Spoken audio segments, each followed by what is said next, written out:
Salud amigos, tripulantes de nuestra querida, contaminada y única nave espacial. La misma que, desde la última vez que nos vimos por estos medios, ha dado 3 vueltas sobre su eje imaginario y vaya que está generando acontecimientos en pleno desarrollo.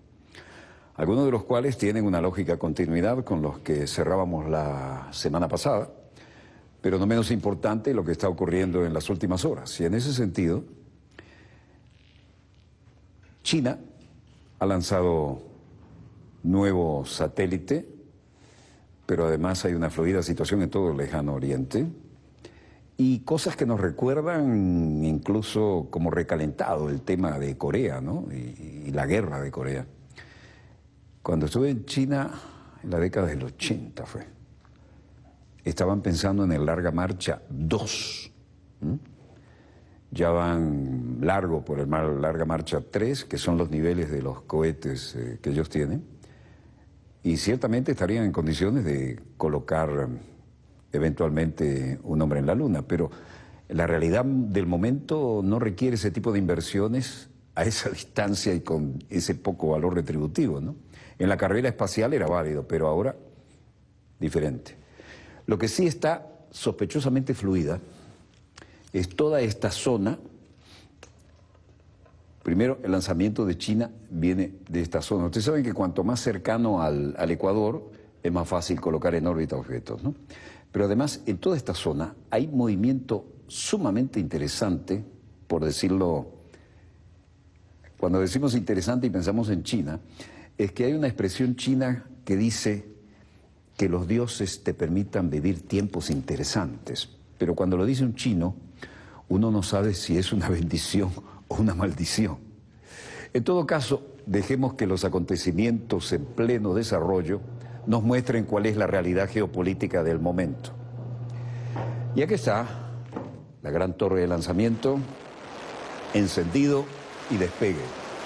La tecnología china a la orden del día. Noche por la hora del lanzamiento. Esto es Xishan, la provincia de Xishan, primera etapa desprendida, Larga Marcha 3. Cuando estuve allá estaban en el Larga Marcha 1 y pensando en el Larga Marcha 2. Lanzaron el sábado al espacio 2 nuevos satélites como parte de su programa de desarrollo de su propio sistema de navegación, Baidu, diseñado para competir con el GPS estadounidense. Y así lo anunció orgullosamente la agencia oficial de noticias Xinhua.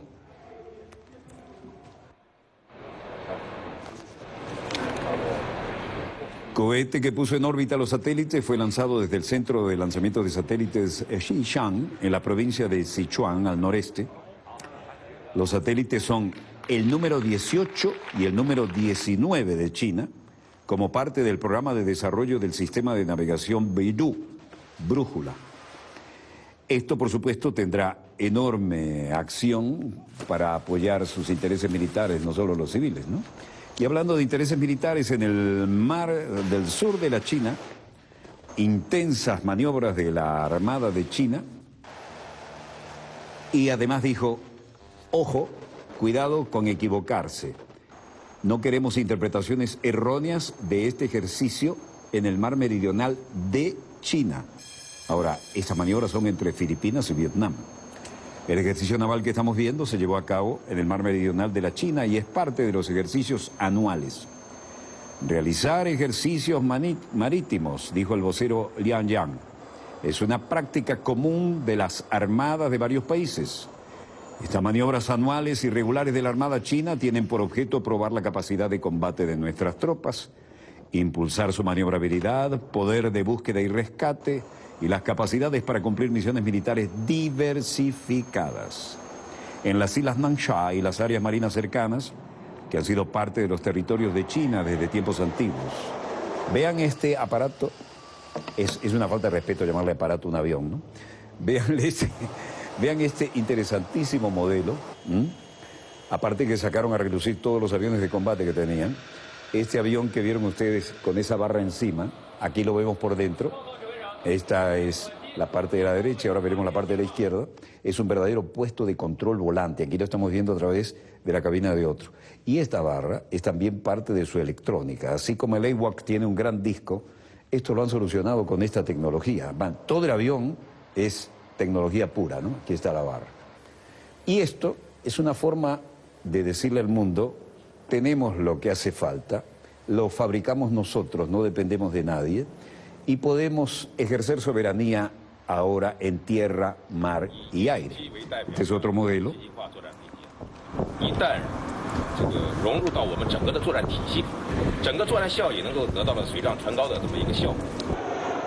Avión de alerta temprana, de la cual daba información Xinhua, el conductor de los ejercicios. Y esto es interesante, ¿eh? Préstenle atención a esto. Estamos hablando de otras armadas ahora. Esto es Rusia, la base naval de Baltic, Guardia de Honor. ¿Qué está pasando aquí en Kaliningrado?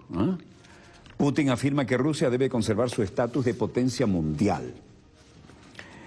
Y en la parada marítima celebrada en Baltic participaron varios navíos de guerra de última generación, entre ellos el buque de comunicación Yuri Urianov, votado hace 2 años, y que hoy se incorpora oficialmente a la Armada rusa para servir en la flota del Mar del Norte, con puerto en la base de Murmansk. Vladimir Putin dijo hoy, con motivo del Día de la Armada de Rusia, que el país debe conservar su estatus de potencia marítima.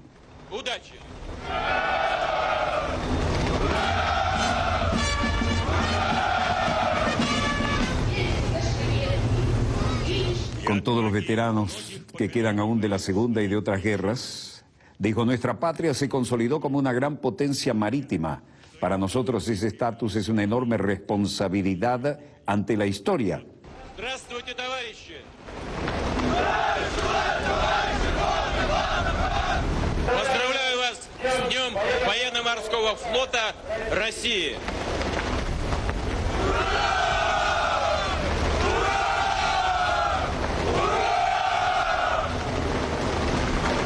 Él pasó revista en este hermoso yate y ahora estamos en el propio paralelo 38, dramático paralelo de una guerra que no ha sido cerrada con un tratado de paz, sino con un armisticio. Esto que ven aquí es la forma práctica de marcar el paralelo 38 y en estas casamatas fue que se negoció ese armisticio, que no acuerdo de paz para la guerra de Corea. Allá permanentemente observando desde el norte y el sur permanentemente observando, guardia a las 24 horas, congelados. Aquí había visitantes, ¿no? Esta es la enorme instalación en Corea del Norte, permanentemente todo lo que modifica la presencia de los guardias es filmado desde el otro lado. Aquí está la línea que marca en el piso el paralelo 38. Y eso pasa por la mitad de la mesa en la que se hacían las negociaciones. Esto es historia pura. Una de las sangrientas combates después de la posguerra, donde el propio Eisenhower salió en la retirada. MacArthur fue también. MacArthur tuvo una retirada aquí dramática, ¿no? Y el acuerdo de Panmunjom del paralelo 38, ahí nos estamos observando desde Corea del Norte, ¿no? El acuerdo de Panmunjom, según el teniente general Terence O'Shaughnessy, subcomandante del Comando de las Naciones Unidas y comandante adjunto de la 7ª Fuerza Aérea de los Estados Unidos para Corea, señalaba hoy en esta reunión de alto nivel, vean toda la bandera de los aliados de la época, ¿no? El teniente general O'Shaughnessy. Hoy en día el armisticio refleja el compromiso permanente de la comunidad internacional para preservar la paz y la estabilidad. Su mantenimiento continúa siendo una tarea compleja, especialmente cuando se trata de actos de provocación de Corea del Norte, búsqueda de la nación que quiere tener armas nucleares, misiles balísticos de largo alcance y la proliferación de armas y violaciones a las resoluciones del Consejo de Seguridad de la ONU, que siguen amenazando la estabilidad de la región y del mundo. El comandante coreano del sur, Chang Won-hyun, miembro de alto rango de la Comisión de las Naciones Unidas, también dijo: como general de división, espero y pido al norte darse cuenta de nuestra voluntad de cumplir con el acuerdo de alto el fuego y buscar una unificación pacífica para que puedan desprenderse de actitudes imprudentes y hostiles y salir a la mesa de negociaciones para discutir las medidas pacíficas que podrían aliviar la tensión militar en la península de Corea. El tema es que aquí no hay un tratado de paz, simplemente un armisticio. Y esa sangrienta guerra también se refleja en los medios de comunicación. El norte permanentemente, 24 horas, mirando al sur a corta distancia, tan corta distancia como un paso más y cruzo el paralelo, ¿no? Vean cómo están ahí. Y ciertamente esto ha sido motivo hoy de la televisión oficial de Corea del Norte de una declaración. 김성은 동지께서 조선인민군 지휘 성원들과 함께 금수산 태양궁전을 차지. Nuestro respetado líder Kim Jong-un visitó el palacio Kumsusan del Sol junto con los oficiales del alto mando del Ejército Popular de Corea. Kim Jong-un homenajea a los líderes norcoreanos para recordar el fin de la guerra. Él es el tercero después de Kim Il-sung. El líder norcoreano Kim Jong rindió un tributo en Pyongyang a su padre y su abuelo para conmemorar el 62º aniversario del fin de la Guerra de Corea que enfrentó a dos países vecinos entre 1950 y 1953.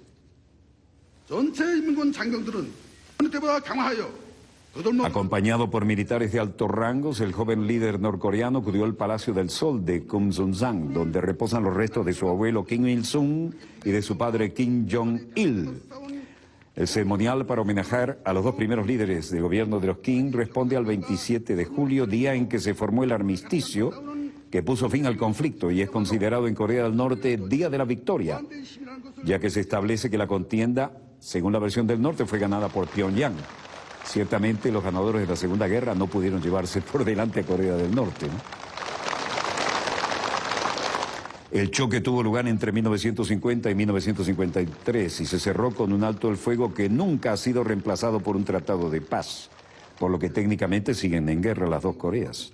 A su vez, Kim Jong-un participó el sábado en la cuarta Conferencia Nacional de Veteranos de Guerra de Pyongyang, donde instó a los jóvenes norcoreanos a revivir el heredado espíritu de los soldados caídos a la hora de defender el país.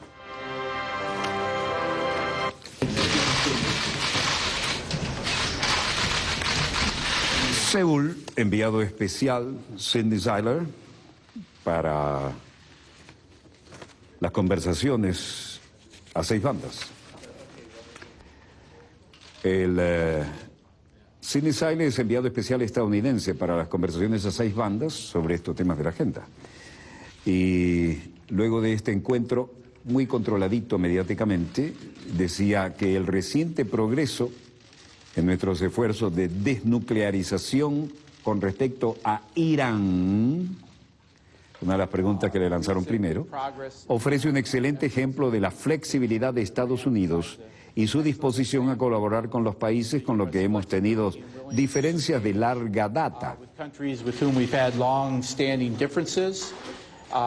Y demuestra que seguimos comprometidos con el diálogo y la solución de este problema, negociando las puertas abiertas a la República Popular Democrática de Corea, cuando su liderazgo tome una decisión que quiera salir de su aislamiento diplomático, que quiera salir de su aislamiento económico y quiera tomar un camino diferente al que ha tenido hasta ahora.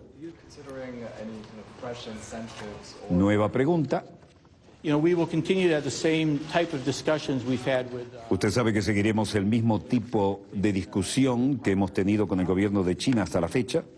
Ha sido un buen socio hasta ahora y vamos a seguir para explorar las lecciones aprendidas, por decirlo, de nuestra experiencia de las negociaciones sobre Irán y tratar y ver lo que podemos hacer para aplicar esas lecciones para llevar a la República Popular de Corea del Norte a un acuerdo nuevo en la mesa de negociaciones. En suma, el mensaje del enviado especial de Washington es: Corea del Norte tiene la puerta abierta para negociar y, desde luego, las cosas se veían diferentes en otras latitudes. Esto es Manila.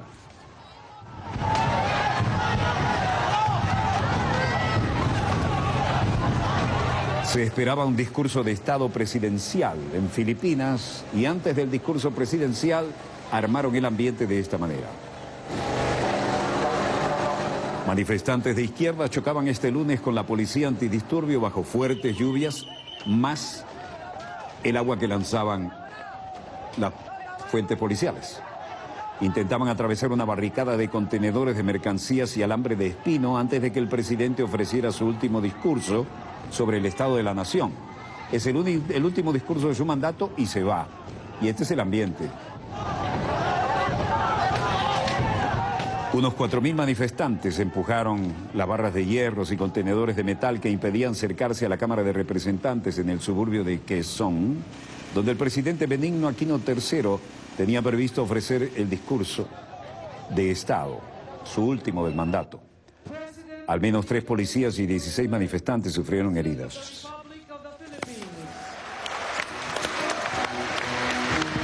Aquino pidió a los filipinos que se unieran en la defensa del mar de China Meridional.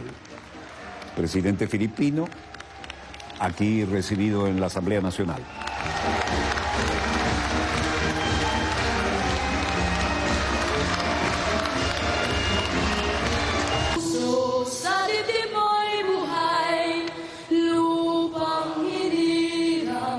Himno nacional de Filipinas abre la sesión.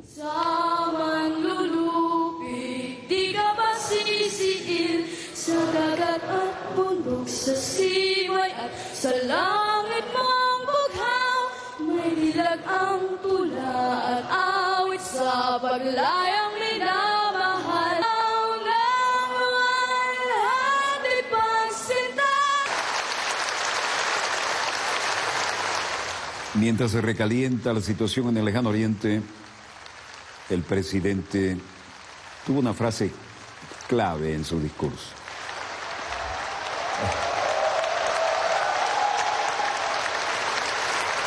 Maraming salamat po. Maupo tayo lahat. Entre otras cosas, y como eje de su presentación, dijo: nos enfrentamos a un desafío importante basándonos en el sentido común y en el amor por nuestro país. No podemos quedarnos atrás. La clave está en permanecer unidos, afirmó Aquino.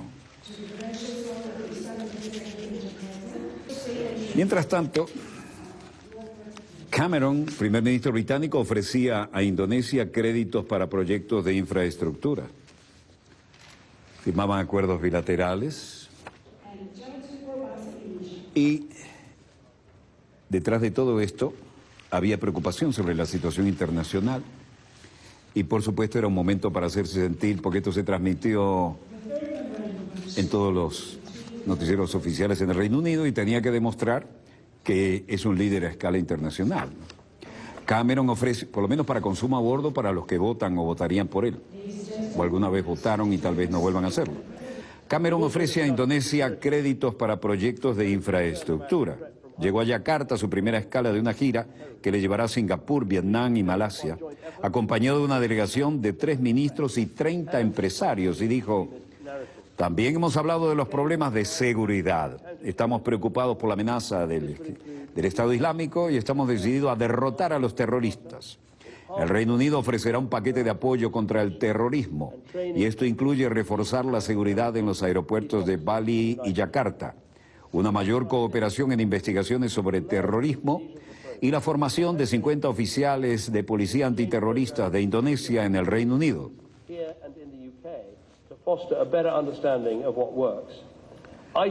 Junto a esto, Gran Bretaña se trata de emprender un enfoque de Indonesia a la lucha contra el extremismo con un programa de intercambio entre líderes religiosos y comunitarios aquí y en el Reino Unido para fomentar una mejor comprensión de cómo funciona el Estado Islámico, que es un enemigo común, y que es correcto que compartamos nuestra experiencia. Al unir, podemos proteger mejor nuestros países.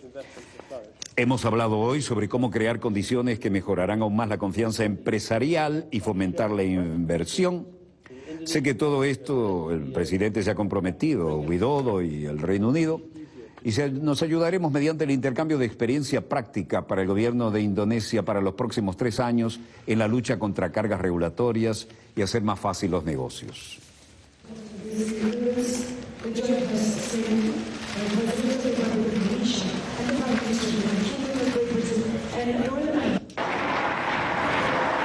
Mientras tanto, los problemas siguen vigentes para Cameron, y este es el lado británico del cruce del canal. Esto es Kent.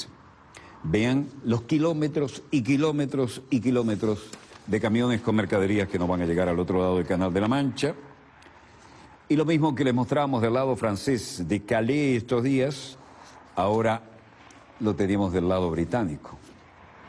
El Reino Unido y Francia ven algunos posibles beneficios si se reforma la eurozona. Pero el primer ministro estaba de viaje y el problema está en casa.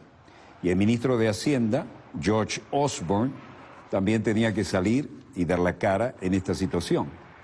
Porque lo que vimos del lado de Calais en Francia, lo estamos viendo ahora en Kent del lado británico, y ciertamente si estos camiones no cruzan el canal por el famoso túnel debajo del mismo, entre el continente de Inglaterra o Inglaterra y el continente, esto significa que la situación se pone sumamente tensa porque la carterita pesa tanto como la ideología, ¿no? La cooperativa de My Ferry Link bloquea el Eurotúnel tanto en Calais como del otro lado para protestar por su próxima liquidación. Pero del otro lado se sienten las consecuencias. En Calais es donde arrancó todo. ¿Por qué? Porque vendieron 2 ferries sin consultar a cuántos empleados afectaban que viven de este negocio del traslado de mercancías entre el continente y el Reino Unido y viceversa. Ministro de Hacienda británico George Osborne declaraba hoy y decía que quiere una Europa que funcione mejor para todos sus ciudadanos. Una Europa que funcione mejor para los dos. I want a Europe that works better for all its citizens. Une Europe qui marche mieux pour tous les deux. Y esto con el fin de lograr que una Unión Europea como la que existe actualmente esté creando puestos de trabajo. Del otro lado, en Calais, están haciendo la tranca del túnel precisamente porque los están perdiendo y en masa. La compañía de ferries vendió 2 de sus buques, se quedó con uno, lo vendió a una nación de las del norte, y lo que dejó afectando desde el punto de vista de la situación social en el paso de Calais, le importó un bledo. Entonces dice, primero queremos ver una Europa que está apoyando los negocios y la creación de empleo y la creación de riquezas a través del continente y para todos sus ciudadanos. También queremos asegurarnos de que tenemos una Unión Europea que trabaja para los 28 miembros de la Unión Europea, así que los 19 miembros de la zona euro también, y tenemos que asegurarnos de que la moneda única y el mercado único son compatibles y podemos trabajar junto a los demás. Fair relationship, as Monsieur Macron puts it, to the non-euro members, and the eurozone is the eurozone. Luego enfatizó, lo que nos interesa es la sustancia de un acuerdo que funcione para todos los Estados miembros de la Unión Europea, que logre crear prosperidad para el futuro de la Unión Europea, un continente europeo que sea competitivo y una relación justa, como el señor Macron propone, y los miembros de la zona euro se integren y aborden la sensibilidad de estas preocupaciones del público acerca de las personas que llegan a países a reclamar sus derechos. Hay una agenda allí que podemos trabajar positivamente, ¿no? Reino Unido y Francia afectados los beneficios de la eurozona. El tráfico en el Reino Unido, aquí estamos viendo Kent, vistas aéreas. Aquí también vean la cantidad de vehículos estacionados que no pueden montarse en los ferries para cruzar y siguen llegando. Los trabajadores de la compañía de ferries My Ferry Link del Canal de la Mancha bloquean durante más horas el Eurotúnel en la población francesa de Calais para protestar por su próxima liquidación. Por ahora son 600 trabajadores reunidos en cooperativas que se enfrentan a los propietarios de My Ferry Link, Eurotúnel, que por decisión del Tribunal de la Competencia Británica han vendido, como les decía, 2 de sus 3 barcos al competidor danés DFDS, pero el lío que dejaron atrás no lo habían previsto. Durante semanas también ha bloqueado la conexión de DFDS en Calais y la población inglesa de Dubras. La acción de este martes incluso llegó a afectar al centro urbano de Calais. Esta misma semana un tribunal de comercio francés debe decidir sobre la liquidación de My Ferry Link. Los miembros de la cooperativa Sea France reclaman a Eurotúnel que le pague más de 6 millones de euros para abonar los salarios.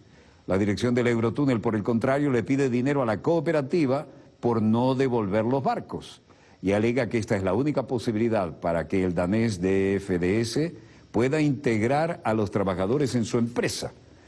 Piquete de inmigrantes en acceso al Canal de la Mancha, miles de camiones trancados en ambos lados, el Eurotúnel obligado a suspender sus servicios, pues algunos inmigrantes intentaban filtrarse en la estación francesa para tratar de llegar ilegalmente a Gran Bretaña. Como ustedes saben, a los británicos les gusta todo, menos gente extranjera que no paga impuestos y que recibe todos los servicios sociales, que dicen nosotros pagamos para tener esos grandes servicios sociales. ¿Y por qué viene esta gente ilegalmente a disfrutar de ellos si ni siquiera tienen un puesto de trabajo? Pero es el mismo drama que hemos visto cuando la vieja Europa se olvidó de sus colonias, dejó a la gente como lo dejó, y los que estaban viviendo bien, como vivían bien, por ejemplo, en Libia, fui testigo de ello, aquí todos los problemas se solucionaban, ahora van cruzando el Mediterráneo, ¿no? Pero vienen incluso de la profunda África, ¿no? En fin, solidaridad cero, money is money, y cuidando el billete. Me importa un bledo los problemas sociales de los demás. La vieja Europa vuelve por sus fueros, sin generalizar, claro. Breve corte y volvemos con más acontecimientos en pleno desarrollo. No se vayan, ya volvemos.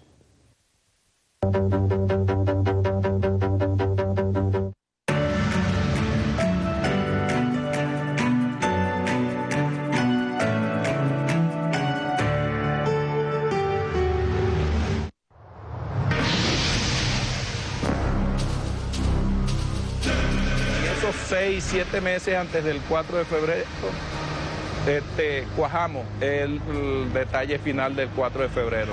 No fue un golpe de Estado ni un intento de golpe. La hora estratégica, el minuto táctico, el segundo de la victoria, el minuto solemne, eso lo decidió Hugo Chávez. Serie Comandante Chávez. La toma del cielo por asalto. Martes a las 3:30 de la tarde. Más BTV. Más revolución.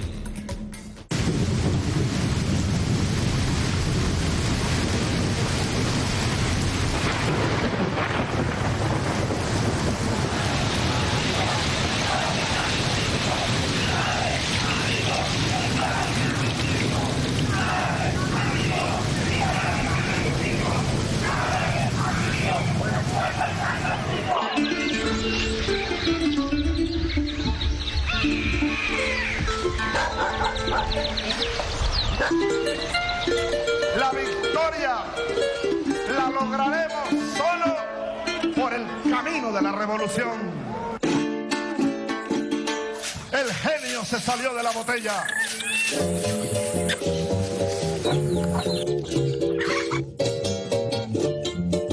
Hasta que te seque el tiempo y te vuelvas terrón y te vuelvas tierra y te vuelvas agua de esta sabana. Y yo diría sí, sí, 1000 veces sí, porque amo esta tierra. Chávez, ya tú no eres Chávez, tú eres un pueblo. Chávez se hizo pueblo.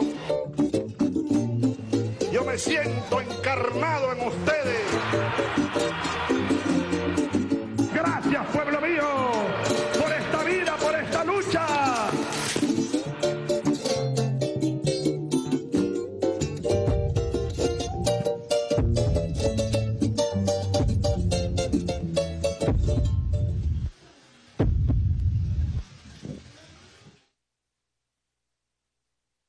Impulsamos su aprendizaje cultural para que desarrollen todos sus talentos y garantizar su formación integral. En el mes del niño, seguimos trabajando por ellos, nuestros pequeños gigantes de la patria.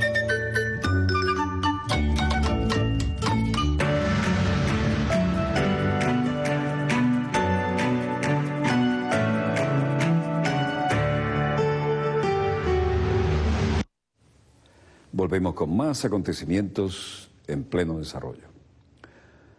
La mezquita del Aqsa, Jerusalén, es uno de los lugares más sagrados del Islam, ¿no? Y eso representa, cada vez que hay deseo de ir a rezar, Un asunto que está muy enmarcado en las Naciones Unidas, ¿no? Y todo esto viene de la época de la partición de Palestina, cuando los viejos imperios con su rabo de paja se van retirando, dejan atrás lo que dejan, ¿no? ¿Quieren un ejemplo más sencillo? El país que le dio libertad a 5 naciones, ahora con un, qué casualidad, problema con Guyana, lo que dejó atrás el Imperio Británico, con 7 bases gringas en Colombia, con una bajada de pantalón gigantesca, cosa que aquí se negó el comandante Chávez, se lo ofrecieron al comandante Chávez, dijo no, es una cuestión de soberanía. Entonces nos metieron enfrente las bases OTAN, ¿no? Porque las Antillas holandesas aquí dependen del Reino de Holanda y eso es OTAN. Entonces tenemos, qué casualidad, problema con Guyana. 7 bases gringas acá y además firmaron un acuerdo por el cual haga lo que haga un soldado gringo ahí como lo hacen en Japón cuando se rascan y se drogan, no le pueden tocar un pelo.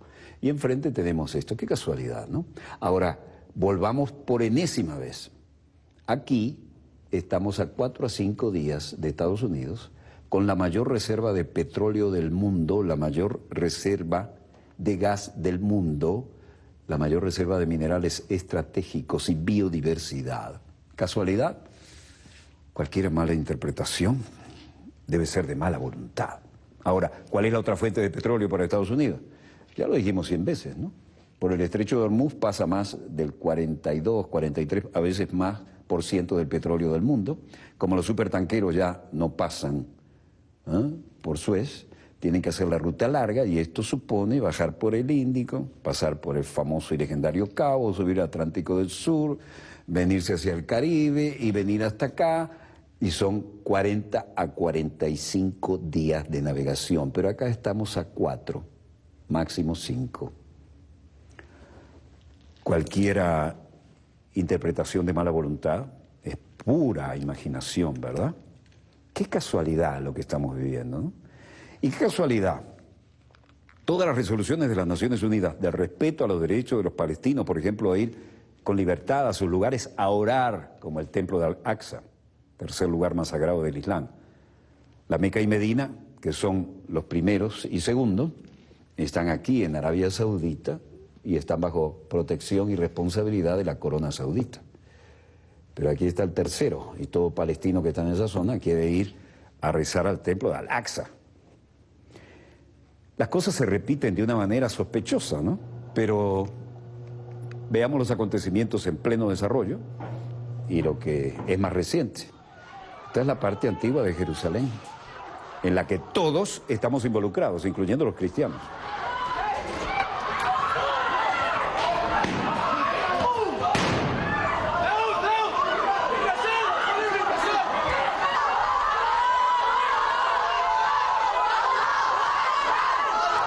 Policía israelí y manifestantes palestinos se enfrentaron en la zona de la mezquita de Al-Aqsa. Granadas aturdidoras estallaron en la zona, el tercer lugar más sagrado del Islam, después que los manifestantes palestinos se enfrentaron con la policía y se atrincheraron en el interior de un edificio en la ciudad vieja de Jerusalén, para impedir que los feligreses judíos fueran al templo de Al-Aqsa, una verdadera provocación. Es el templo más sagrado, el tercer templo más sagrado de la fe del Islam. El video filmado desde el interior de la mezquita muestra cómo los manifestantes enmascarados arrojan objetos que explotan abajo. La policía explicó que los manifestantes estaban tirando piedras y cohetes, lo que obligó a las autoridades a penetrar en la mezquita y encerrar con llave la alterada muchedumbre en el interior. ¿Qué tal?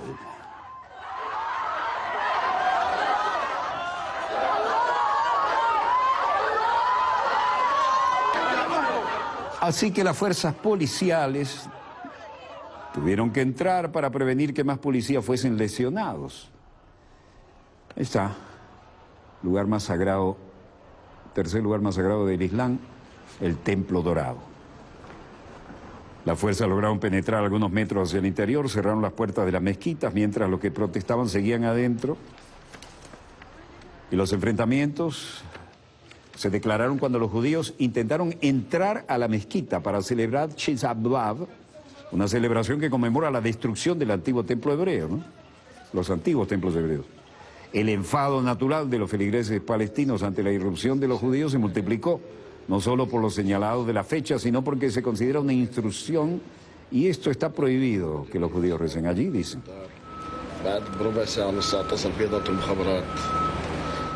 No era un domingo cualquiera, los judíos celebraban Tisha B'Av, que recuerda la destrucción del primer y el segundo templo. At-Lafi, padre del asesinado palestino Mohamed Abu Lafi Latifeh, dijo: Mohamed Abu Lafi Latifeh fue asesinado, no murió, fue asesinado. Cuando era un soldado, se despertaron, se fue a la azotea y saltó. 15 minutos más tarde recibió una llamada telefónica de un oficial de inteligencia israelí. Me dijo que lo habían asesinado, que lo habían muerto. Terminó la llamada. Ellos estaban sentados en el techo donde murió mi hijo. Palestino muerto en la redada israelí en Cisjordania.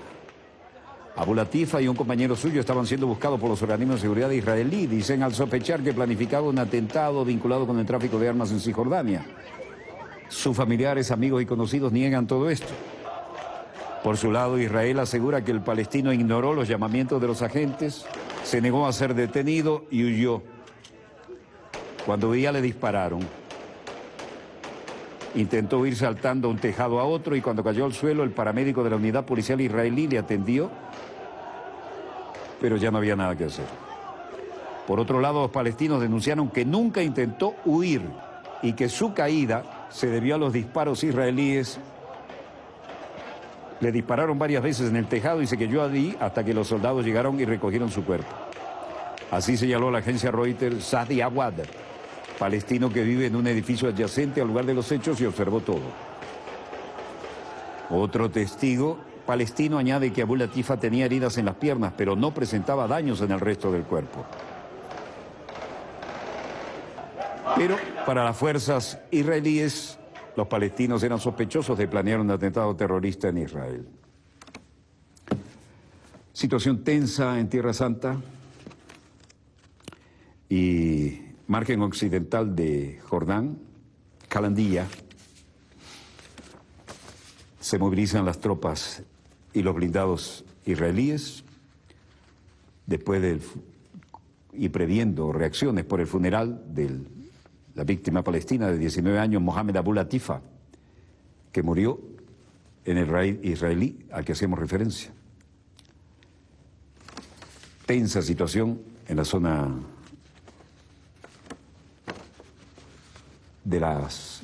en que se encuentra lo definido por las Naciones Unidas, pero no siempre respetado. Ahí veíamos un howitzer autopropulsado y las premisas es: también hay mucha tensión en el borde entre Karamis, Turquía y Yarablus en Siria.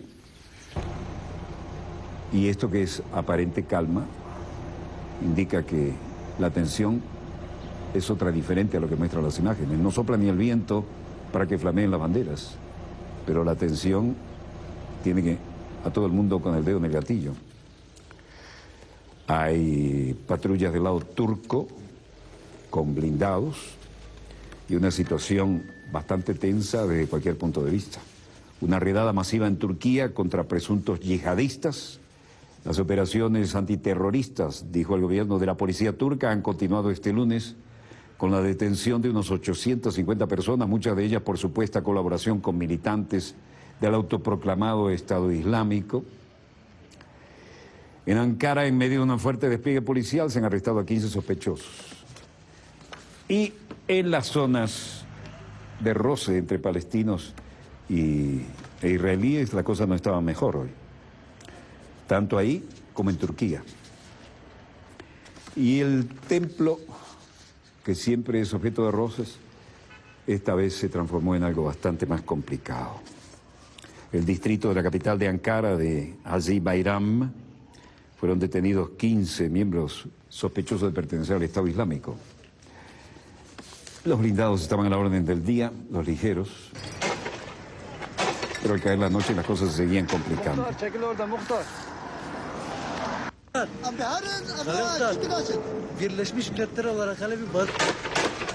En Nusaybin, en la provincia de Mardin, Turquía, las cosas están como se ve.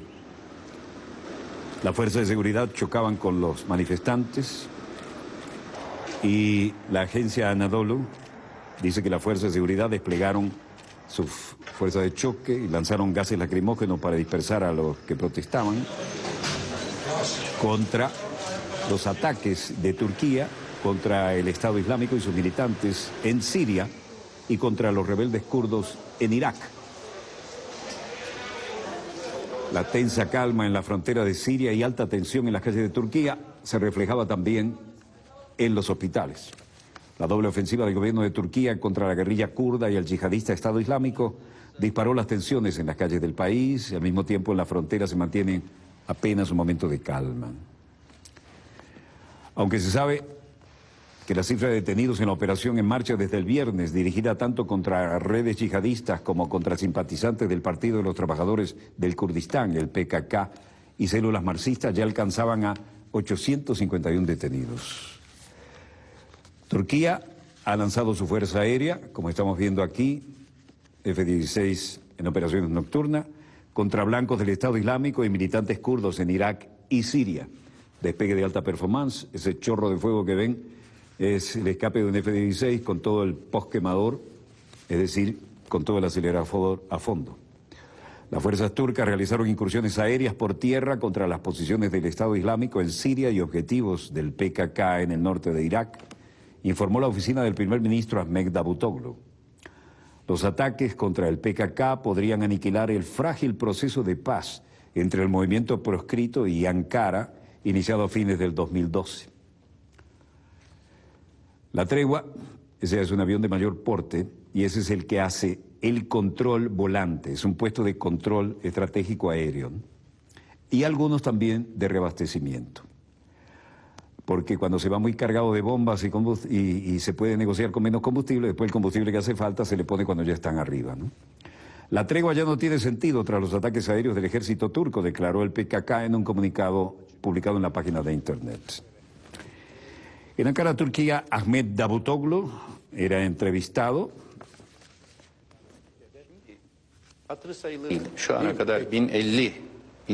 Hasta ahora han sido personas detenidas 1.050, 50-60 de ellos son extranjeros. Estos extranjeros están apoyando y promoviendo el Estado Islámico dentro y fuera de Turquía. Los que piensan que Turquía no está haciendo un intento de evitar los combatientes extranjeros y no está haciendo prevención, están equivocados. Lo que pasa es que Turquía acoge a más de 40 millones de turistas. Somos una sociedad abierta y no hay nada más natural que los extranjeros entren en Turquía. Si vienen 40 millones de turistas, alguno podría incluirse allí, ¿no? Bueno, los comunicados paralelos a la realidad en el teatro de operaciones, y esto es Sirnak en Turquía. Turquía anuncia que no enviará tropas terrestres a Siria, pero la tensa situación de la frontera, esta calma no indica que todo el mundo esté de otra manera que con el dedo en el gatillo y haciendo inteligencia electrónica y humana, ¿no? El gobierno turco quiere expulsar al grupo yihadista Estado Islámico, IS en siglas inglesas, de las regiones sirias fronterizas con Turquía. Patrullaje aéreo permanente no prevé una intervención terrestre, sino ayudar a las milicias sirias moderadas, según palabra del propio Ahmet Davutoglu.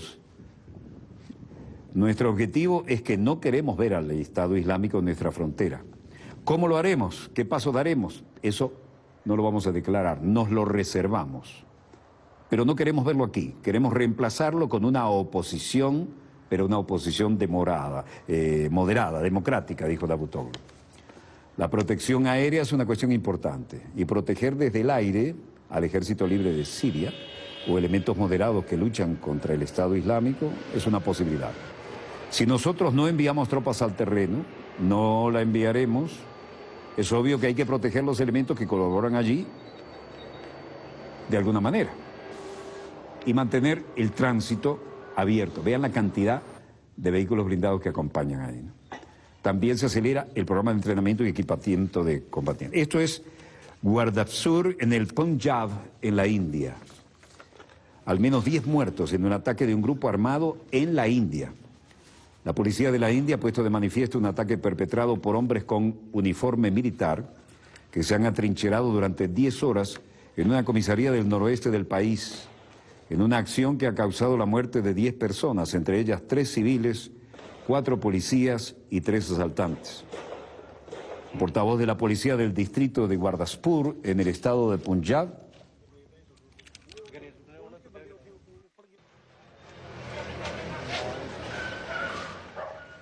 el ataque murieron 3 civiles, 4 miembros de las fuerzas del orden, mientras que otras 7 personas resultaron heridas. El portavoz policial dijo que las fuerzas del orden habían detenido a un atacante, pero más tarde se negó esto. De acuerdo con informaciones extraoficiales recogidas por la prensa de la India, el grupo de asaltantes tiroteó un autobús de pasajeros y después entró en un centro de salud donde también abrió fuego. Posteriormente, los atacantes se dirigieron a la comisaría donde se atrincheraron durante 10 horas, repeliendo los intentos de asalto de las fuerzas de seguridad. Los asaltantes vestían uniformes militares, iban armados con fusiles AK-47 y granadas y llevaban aparatos de localización satelital, según indicó el director general de la policía del Punjab, Sumek Singh Zaini, en declaraciones recogidas por los medios. El gobierno guarda silencio sobre las circunstancias de este incidente, aunque el ministro del Interior, Rajnath Singh, indicó que la red social Twitter que había dado instrucciones de incrementar la vigilancia en la frontera de Pakistán. La tensa situación entre la India y Pakistán, que han tenido tantos problemas y además son 2 potencias nucleares, esto es grave. Condenamos en los términos más enfáticos el incidente terrorista en Gurdaspur, India, en el que se han perdido varias preciosas vidas. Nosotros estamos con las familias de las víctimas, indica la nota.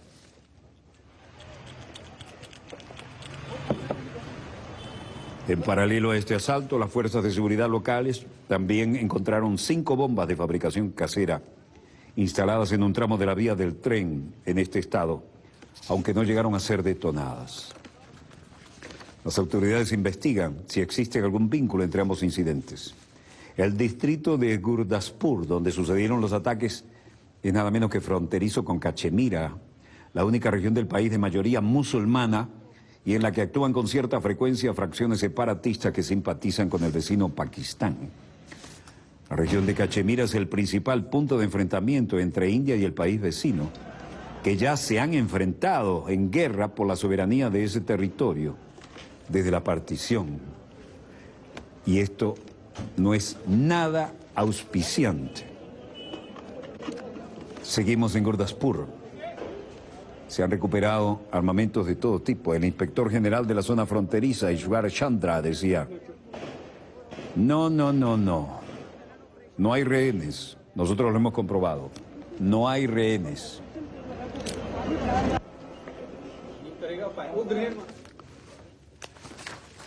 Como se ve, la situación no puede estar más tensa. En Dinangar, en el Punjab, el legendario Punjab de la India.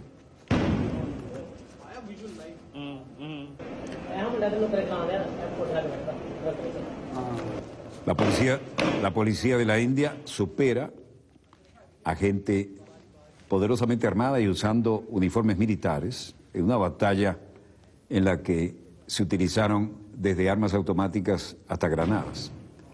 Esto fue en una estación de policía en el estado de Punjab, cercano a la frontera con Pakistán.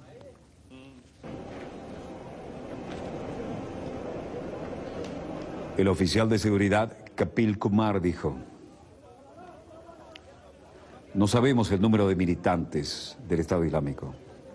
Más tarde tendrán que ser confirmados. Pero cuando comenzó la operación, ahora está terminada y los hemos derrotado, festejan ahí, sueltan adrenalina.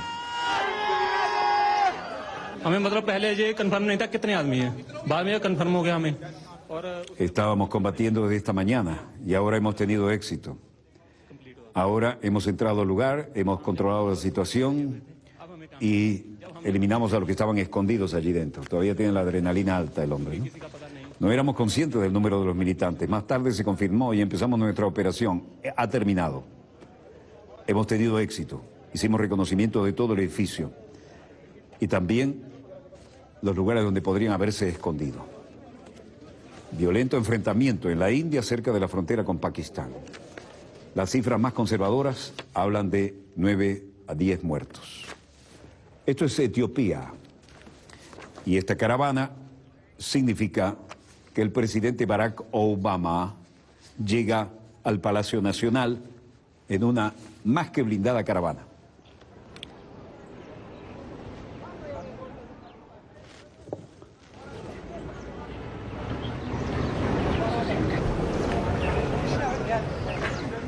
El presidente Barack Obama llegó este domingo a Etiopía para iniciar una visita de 2 días, la primera de un presidente estadounidense en servicio activo, en la que se reunirán líderes regionales y darán un discurso de la Unión Africana.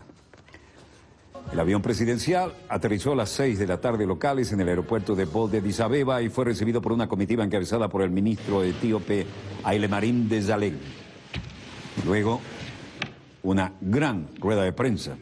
We have discussed a range of issues related to cooperation on security and peace building in the region and on the pivotal role. El primer ministro etíope dijo, hay una complementariedad entre nuestros ejércitos.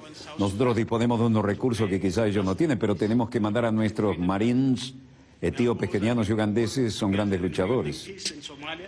Así decía Obama en respuesta a la preocupación del jefe de gobierno. Y Obama aprovecha esta visita para abordar con un grupo de líderes locales la crisis de Sudán del Sur, conflicto que ha provocado decenas de miles de muertos y más de 1 millón de desplazados. Y mañana tiene previsto un discurso en la sala plenaria Nelson Mandela de la Unión Africana, lo que le convertirá en el primer estadounidense en hablar en esta institución internacional en calidad de presidente. Con su llegada a Etiopía, Obama da por finalizada una visita oficial de 2 días a Kenia, país donde nació el padre del presidente estadounidense. Obama dijo, hay una complementariedad entre nuestras Fuerzas Armadas, tenemos recursos que tal vez ellos no tengan, pero tenemos que mandar a nuestra infantería de marina, porque ugandeses, kenianos, etíopes son grandes luchadores, dijo Obama. Obama acordó que la relación de Estados Unidos con estos países ha sido bastante exitosa y que gracias a esta cooperación han sido capaces de reducir la actividad de Al-Shabaab, aunque atentados como el de ayer en Mogadiscio, que causó más de 10 muertos, demuestran que la amenaza sigue presente.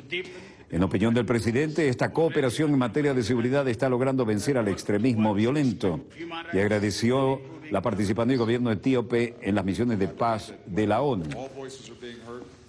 People know that they're included in the political process. That makes a country stronger and more successful and more innovative. So we discussed steps that Ethiopia can take to show progress on promoting good governance, protecting human rights, fundamental freedoms, and strengthening democracy. And this is an area where we intend to deepen our Barack Obama dijo, no, nuestra cooperación de seguridad está presionando la espalda contra el extremismo violento y Etiopía se enfrenta a graves amenazas y su contribución a la misión de la Unión Africana en Somalia ha reducido la zona bajo control de Al-Shabaab.